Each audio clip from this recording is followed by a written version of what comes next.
There's some people who convinced me it was a good idea. There's some people who said you should talk to him. Yeah. I said I'm very busy. So I have people. I'm not sure. I should. Yeah. But here I am. Then I was shown all of your stupid tweets, and then I saw you retweet more stupid things. And then I'll be honest with you. I got my impression that I built of you in my head is that you're just a kid who doesn't really understand the world very well. What do you think now? You don't really know me yet. I'll re-ask it at the end. And then I thought, well, he's already here. I'll go talk to him. If he annoys me, I'll just leave. So here I am. Andrew Tate destroys this disrespectful woke idiot for acting like a childish soy boy in this heated interview, as Andrew Tate wrecks this man boy for lacking respect, and this exchange shows the difference between an actual man and a regressed man-child that the feminized left wants you to be. Let's get in. What is good? It is Thread Guy, and we're live here in Bucharest, Romania, with a very special guest. We got Andrew Tate, aka the top G in the house on the podcast. Andrew, thanks for coming. How are you doing? I'm doing good, friend. How are you? I'm incredible. I'm fucking incredible. I appreciate you coming out here. Well, obviously you live here, but coming on the pod. No problem. It was a little bit of a journey, a little bit of a battle for us to make this podcast happen. We had some back and forth. Yeah, we did. Probably because you've insulted me a bunch of times on Twitter. I don't know what you want to do about explaining that to me and why we should continue this podcast at all. Should I read out each tweet? We can do a readout. We can maybe pop it up on the screen. I retweeted something I shouldn't have retweeted. Before that, you said things also. It was a few things, but what did you say and why did you say that? Okay, well here's what I said. I'll read it out bar for bar. I said, I knew Andrew Tate was cringe, but I didn't know he was cringe. And I made the tweet because you popped into crypto, you were getting a lot of publicity. To be fair, you were making some controversial statements. Like what? There were some words that... Like what? What word? There was a few words that maybe... Say it. I'll give you the pass. Say it. There was a few words that maybe could have been left out. Say it. If we objectively looked at it, you could have kept a few words out. I had to stand up for the crypto Twitter people, and... Stand up for who? I'll be honest. I wanted a Tate reply. I wanted a fucking reply. I sent you a DM, you ignored it. I tweeted at you, ignored it. Were you jealous? Was it that I came into crypto and conquered the entire space instantly? Is that the problem? Is that why you said I was cringe? Do you believe you came in and conquered instantly? Well, I do believe I came in and made an impact. You made it yourself to the point where you wanted You made an impact. You wanted a reply from me. I did want a reply. So then you started saying I was cringe for saying the word nigger, which you won't say. Say it. Why do you have to do that, though? Why not? Here's my question is... Did you mean what you said? What part? That I was cringe. Because if you meant what I said and I'm cringe, then we shouldn't be doing a podcast at all. I told you I can just leave and you can film the empty hotel room. I said it because I wanted to reply. It works. Let me ask you this, though. Did you mean what you said? No, I wanted to reply. I got the reply. So you didn't mean what you said? I meant what I said to the extent that I wanted to reply, in which it worked. No, you were trying to bait me into a reply. That's one thing. It did work. I don't think it did work. I didn't reply to that tweet. Well, I didn't even see it until I agreed to this podcast. We did get somebody, and then somebody showed it to me. Well, so I'm asking you if you meant what you said. It's a yes or no question. I believe I meant it to the extent in which I wanted to reply, in which it worked. Here's my question.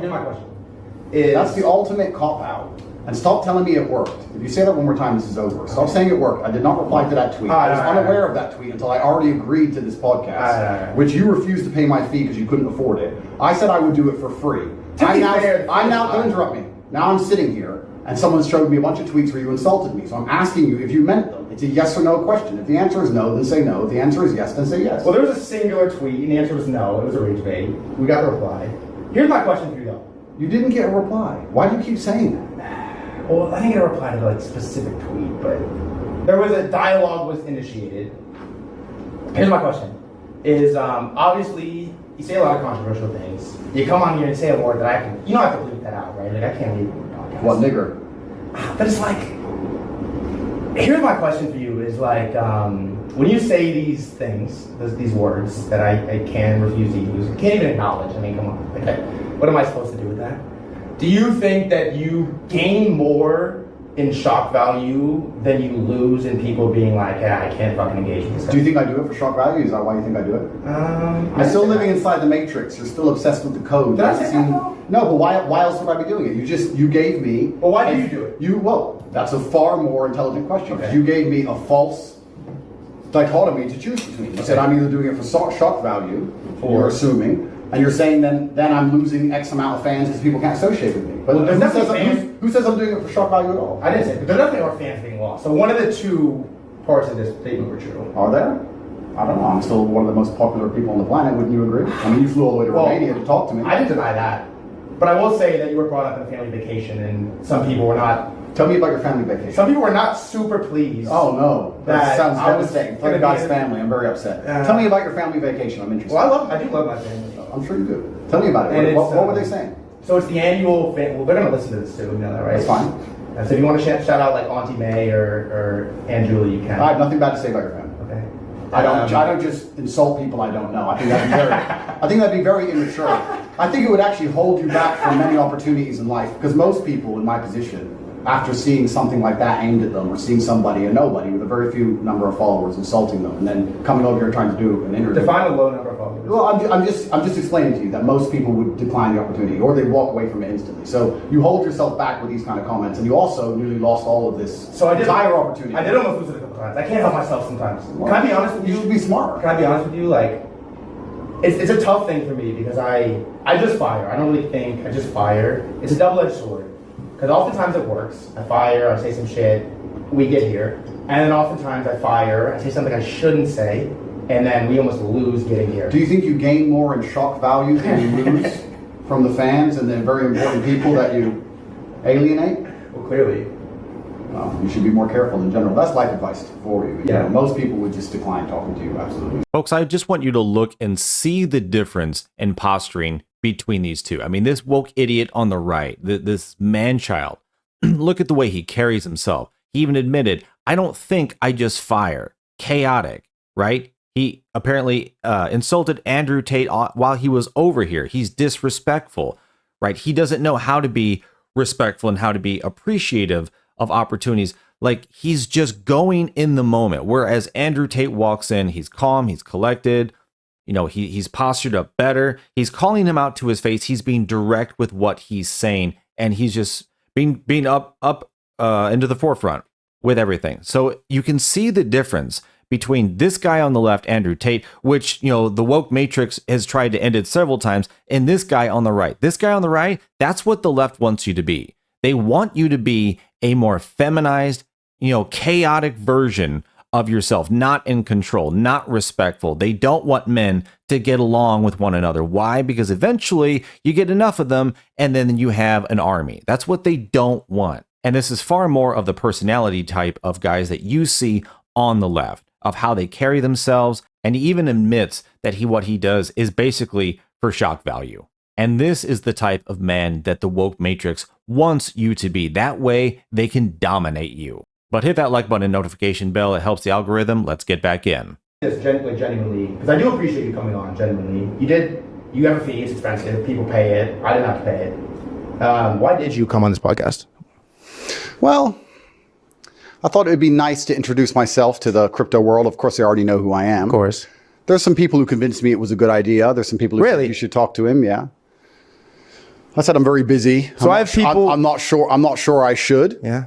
But here I am. Then I was shown all of your stupid tweets, and then I saw you retweet more stupid things. And then I'll be honest with you, I got my impression that I built of you in my head is that you're just a kid who doesn't really understand the world very well. What do you think now? You don't really know me yet. I'll re-ask it at the end. And then I thought, well, he's already here. I'll go talk to him. If he annoys me, I'll just leave. So here I am. Well, I appreciate you coming on. No problem. I'll say this. You have a very respectful team, and you were very respectful of me too. I think you should go through life with respect. Yeah. I think one of the biggest problems we have in the world today is too many people have just become comfortable with being idiots. You talked about rage bait. Yeah. 99% of streamers are idiots. They're running around insulting and abusing and pranking innocent people and playing stupid games and insulting people they don't know. I don't find any of that funny. I don't think any of that's appealing in any way. When I see these idiot streamers running up to innocent people and scaring them or insulting other people they barely know for views or all of these kind of things, I think it's extremely infantile. And I think that not too long ago in the world, it would get you hurt. And I go through the world with respect as much as possible. I try not to disrespect people because I understand where I'm from. If you disrespect people, real bad things can happen. So I'm not the kind of person who's going to sit on Twitter and just insult random people. I think that's stupid.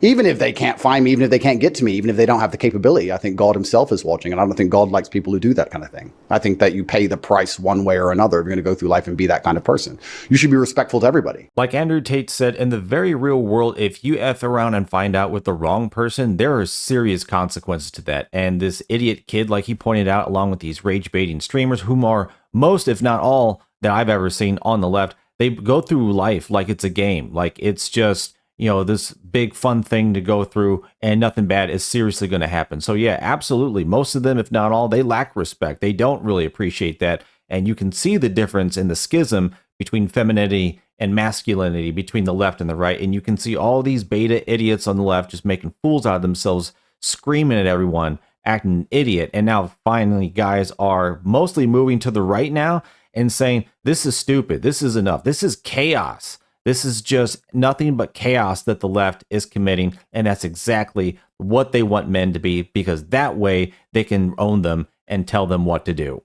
But thanks for watching. Let me know down below in the comments what you thought about what Andrew Tate had to say, completely destroying this woke man-child in this clip. Thanks again, like and subscribe, and I'll see you on the next one.